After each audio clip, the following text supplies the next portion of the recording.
There are moments in your life when you feel something unusual pulling you, like a quiet knock at the door of your awareness. Not loud, not obvious, just a whisper that feels too precise to be random. This video is one of those moments. It isn't here by coincidence, it's a signal. And if you're listening, it means your future self managed to slip this message through the fabric of time to reach you now. The paradox is simple yet overwhelming. The version of you who already crossed the threshold, who already lives in alignment, is the one arranging for your eyes to land here. That version of you is already real, already breathing in another strand of this timeline. And tonight, you're standing right on the edge of meeting them. I know how it feels when life seems to stall. You send the message and wait, but no reply. You open the bill, and the numbers stare back like a threat. You scroll past someone else's victory and feel the sting of comparison. And somewhere deep down you wonder, did I miss the doorway? Did I fall behind? But you didn't. You're not late. What looks like delay is actually your invitation. Every block, every silence, every moment of tension is the future version of you pulling on the thread, urging you to finally see the hidden order beneath the chaos. Think of it like standing between two mirrors facing each other. Infinite reflections stretching beyond what your eyes can grasp. One of those reflections is calling you forward. And the reason this feels like a warning is because time is pressing. The choice you make now shapes which reflection becomes the one you inhabit. And so here's the truth. This isn't just a message, it's a turning point. When I say your future self sent this to you, I don't mean it in a poetic way. I mean it in the most literal sense possible within the quantum field. The simplest model to grasp is the mirror. Every choice, every state of being is like stepping in front of a mirror that reflects not just your present, but a possible version of you. The reflection you see is not passive. It responds to you, amplifies you, and eventually becomes the environment you live inside of. Now here's where it gets strange and powerful. You've been taught to look into the mirror and wait for it to change before you feel different. You wait for more money to arrive before you feel secure. You wait for someone to reply before you allow yourself to feel chosen. You wait for opportunity before daring to believe in your own potential. But the mirror doesn't work that way. It doesn't project first. It only reflects, which means the signal starts with you.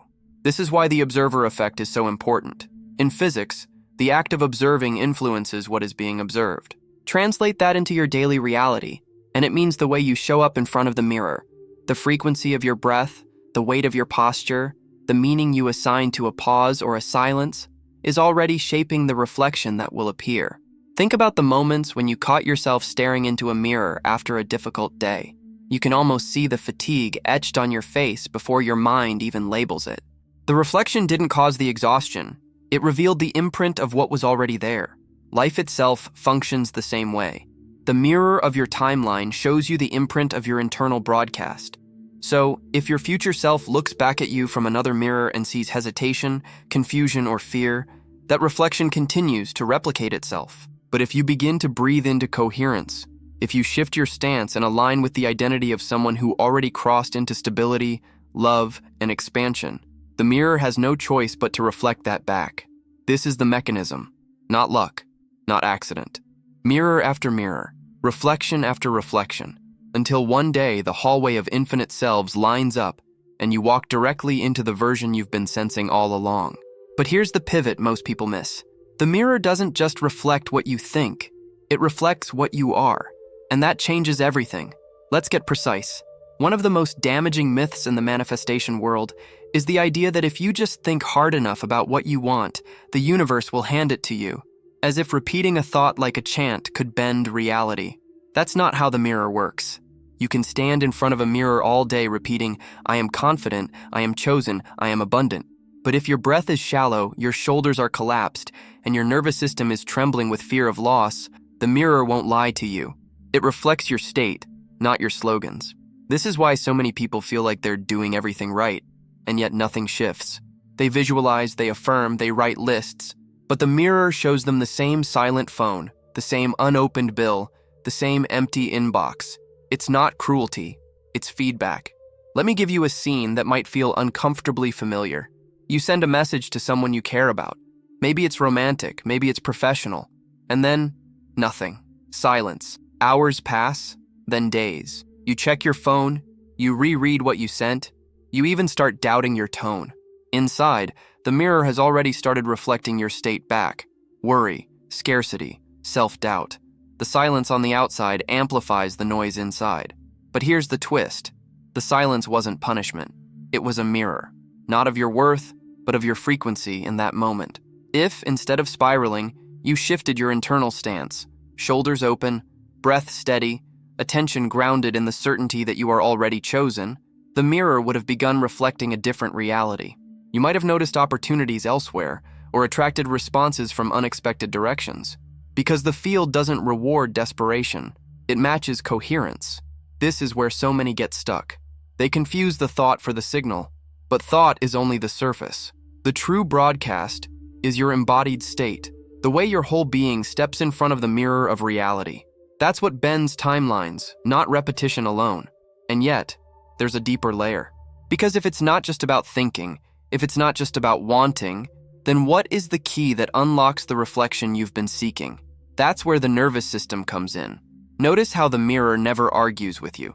It doesn't push back. It doesn't negotiate. It simply reflects what stands before it. And the truth is, what stands before it most of the time isn't your highest self. It's your nervous system in survival mode. When your body is locked in fight, flight, or freeze, the mirror reflects urgency, grasping, and confusion. That's why the reflection you keep seeing feels chaotic. This is where most people misinterpret the field. They think manifestation is about bypassing their feelings, pasting over anxiety with positive thoughts. But if your body is still bracing as if the world isn't safe, the mirror shows you that contraction. The universe can only echo the signal you're actually broadcasting. So the real doorway into coherence is not endless visualization. It's regulation. It's helping your nervous system feel safe enough to project a different imprint into the mirror. When your breath slows, when your chest softens, when your body believes that you are not under attack, your reflection shifts. And with it, the timeline you enter begins to shift too. Let's try something right now. This will take less than a minute. Wherever you are, let your shoulders drop. Feel the weight of gravity pulling you gently into the chair or the floor beneath you. Close your eyes for a moment if you can, and place one hand over your heart. Breathe in slowly to a count of 4, hold for 2, then release for 6. Repeat that once more. As you exhale, imagine the mirror in front of you clearing of dust, becoming polished, becoming transparent. You're not forcing anything. You're simply showing your reflection that you are safe to be seen. Even in these few breaths, notice the shift. Your chest may feel lighter. Your thoughts may slow. That shift is not just in your mind. It's the signal you're now broadcasting. And the mirror, faithful as ever, will adjust. What changes everything is realizing this. Coherence isn't a luxury. It's the foundation. Without it, every effort feels like pushing against glass. With it, the reflection starts to align without strain. And yet, safety is only the first step. Because there's a crucial difference between calming yourself into a temporary state and stepping fully into an identity that rewrites the reflection for good. Take a moment to notice the difference between how you feel after a few calm breaths and how you feel on an ordinary stressful day. That brief exhale practice may have brought you into alignment, but if the moment passes and you return to your old habits, the mirror will go right back to reflecting that older version of you. Temporary states can shift the reflection for a moment, but they rarely rewrite the whole script. Here's the pivot.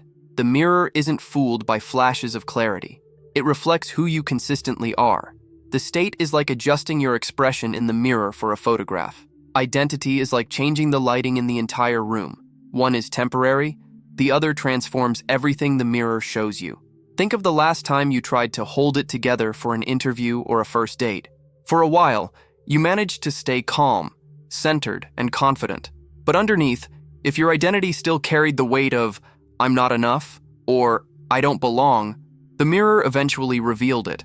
The cracks showed in your tone, in your posture, in the energy you transmitted. Because the reflection can't sustain what isn't anchored. This is why the real work isn't just about calming down. It's about becoming someone new at the level of identity. A person whose nervous system expects safety, whose default stance is grounded confidence, whose reflection naturally broadcasts coherence even when the surface circumstances shake.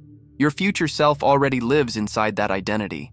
They're not struggling to get into the right state before a conversation or a challenge. They simply are the version of you who belongs, who is chosen, who is already aligned with abundance. When you shift from chasing temporary feelings into inhabiting that deeper identity, the mirror stops glitching. It stabilizes. But here's the secret. Few people are willing to admit, stepping into a new identity is not just about psychology. It's about timelines. Because the moment you adopt a new identity, you're not only changing your reflection, you're stepping into an entirely different strand of reality. And that's where the real adventure begins. Here's what most people overlook. Your identity is not just an inner story. It's a timeline selector. Each version of you, the doubter, the dreamer, the survivor, the creator, lives in a different reflection of the mirror. And every day, often unconsciously, you choose which mirror you stand before. Think of it this way. If you carry the identity of someone who is always behind, always trying to catch up, then the mirror faithfully reflects delays, missed opportunities, and people who never quite see your value. But the moment you shift into the identity of someone who belongs in the room, who expects alignment, who knows they are already walking beside their future self, the mirror tilts, and suddenly a different timeline becomes visible. It's not abstract. You felt it. Imagine this scenario. You're sitting in the waiting area for a job interview. Two versions of you exist simultaneously. One is sweating, rehearsing every answer, hoping not to mess up. That identity steps in front of a mirror that reflects rejection, doubt, or maybe a lukewarm offer. The other version sits taller, breathes slower, remembers that they're not there to prove worth but to reveal who they already are. That identity stands before a mirror that reflects confidence, unexpected rapport, and opportunities that unfold naturally. The same room, the same chair, the same question asked by the interviewer, but two entirely different mirrors, two timelines branching from a single choice of identity. And this isn't just metaphorical.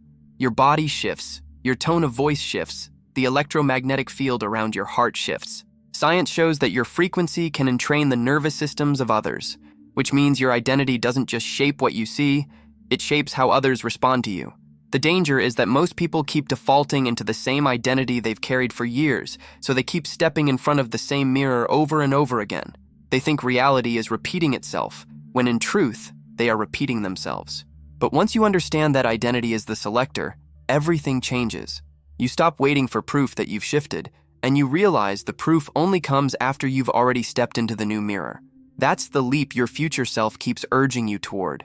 The only question is, how do you stabilize that new identity so you don't keep sliding back into the old reflection? Now that you see identity as the mirror selector, the question becomes practical. How do you hold that new reflection long enough for it to become your default? This is where tools matter, not as rituals of desperation, but as anchors into the identity of your future self. I'll give you 4 practices that are deceptively simple, but when repeated, they shift the reflection itself. 1. The posture reset. Every mirror reflects posture before words. So throughout the day, pause and check. Are your shoulders collapsed? Is your chest caved? Is your gaze downward? That's the stance of an old identity. Shift, roll your shoulders back, let your heart space open, lift your gaze slightly. This physical act tells the mirror, I am inhabiting the identity of someone who belongs. Over time, that stance becomes second nature. 2. The identity phrase. Not an affirmation to convince yourself, but a declaration to remind the mirror. Choose a phrase that reflects who you are becoming, not what you're trying to reach. Whisper it as you breathe. Something like, I am already living the reality my future self chose. The words are less about convincing and more about calibrating. 3. The micro-choice audit. Every action is a vote for an identity. Before you make a small choice, what you eat, how you respond to a message, whether you scroll or create, ask, which mirror does this action place me in front of? If the action belongs to the future version of you, take it. If it doesn't, pause. That single question can collapse entire timelines of delay. 4. The heart-hand signal. At least once a day, place your hand over your heart, close your eyes, and breathe. Imagine the reflection in front of you clearing, like fog dissolving from glass. Feel the identity of your future self already breathing through you. This is the simplest way to remind your nervous system that the mirror is safe and that you are safe to step forward. These aren't meant to be complicated. They're meant to become rituals of coherence, lived reminders that your reflection is adjusting every time you embody the identity of your future self. And if you want to seal this moment right now, leave a trace in the field itself. Write in the comments, I am already living my future. That simple act is like carving your reflection into the mirror, a signal that your timeline has begun shifting. But of course, no path is without resistance. And before the reflection stabilizes, 3 common traps can pull you back into old mirrors. Once you begin stabilizing in a new identity, the mirror will start reflecting shifts. And almost immediately, the old self tries to pull you back. Not because it wants to hurt you, but because it's familiar. This is where most people get caught. There are 3 traps I need to warn you about, because if you recognize them in time, you can step right through instead of collapsing back. The first trap is urgency. When you rush to see instant proof, you cloud the mirror with fog. You demand, why hasn't it happened yet? Where's the message? Where's the money? Where's the opportunity? But urgency is a state of contraction, and the mirror can only reflect that contraction. To step out of it, remind yourself, the reflection isn't late, it's calibrating. Instead of gripping, soften your stance. In practice, this can look like breathing once into your belly before checking your phone or opening your inbox. One breath says, I am safe, and my reflection is aligning. The second trap is split signals. Imagine standing before 2 mirrors at once. One reflects your future self, radiant and coherent. The other reflects your doubts, your old fears. Every time you waver between them, the field doesn't know which reflection to stabilize, so it shows you fragments of both. That's why some days feel like breakthroughs and others like breakdowns. The solution is radical honesty. Notice when your actions belong to the old identity and redirect without shame. Even one clear signal sustained for a day has more impact than a week of mixed broadcasts. The third trap is over-control. This is the hardest one. The mind tries to micromanage how the mirror delivers the reflection. You script every detail, demand it unfolds in a certain order, with certain people by a certain time. But the mirror doesn't bend to control. It bends to coherence. Over-control is like pressing your face against the glass, smudging the clarity. The antidote is surrender. Not giving up, but loosening your grip so the reflection has room to align in ways you can't predict. This is where trust becomes not an idea, but a lived posture. Each of these traps pulls you back into the same hall of mirrors you've already walked through. But once you see them, you can smile, step back, and let the reflection sharpen again. Because the real test isn't what happens in the mirror once, it's how you carry coherence into the ordinary rhythm of your daily life. Here's where most people underestimate their power. They wait for the big moment to test their new identity. The job interview, the performance, the relationship milestone. But the mirror doesn't just reflect in the big moments. It reflects constantly. Every step, every glance, every breath is a broadcast. And if you can stabilize coherence in the smallest daily acts, then the larger events unfold with far less resistance. When you walk down the street, notice your rhythm. Do you walk as someone rushing to catch up, or as someone who already belongs in the pace of their life? The mirror notices. When you eat a meal, do you rush through it distracted, or do you allow your body to register safety and nourishment? The mirror reflects that too. In conversations, do you shrink your voice, soften your truth, hide your eyes?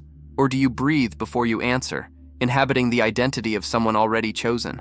That reflection ripples outwards faster than you realize. Integration doesn't mean adding hours of practice. It means using the life you already live as training ground. Think of the hallway of mirrors. Every doorway you walk through is another reflection, another chance to stabilize the identity you're calling forward. Folding laundry can be coherence. Driving to work can be coherence. Waiting in line can be coherence. Because each of those moments either confirms the old identity or strengthens the new one. Here's a simple frame. Ask yourself 3 times a day, how would my future self walk into this room, eat this food, answer this message? Then do exactly that. Small adjustments accumulate, and soon the mirror no longer wavers. It knows which identity you've chosen. And something extraordinary happens when you live this way. Life stops feeling like something you're chasing and starts feeling like something reflecting you back.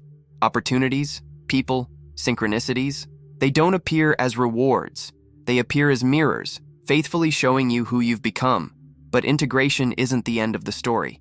Because once you can carry coherence into the simple moments, a new doorway opens.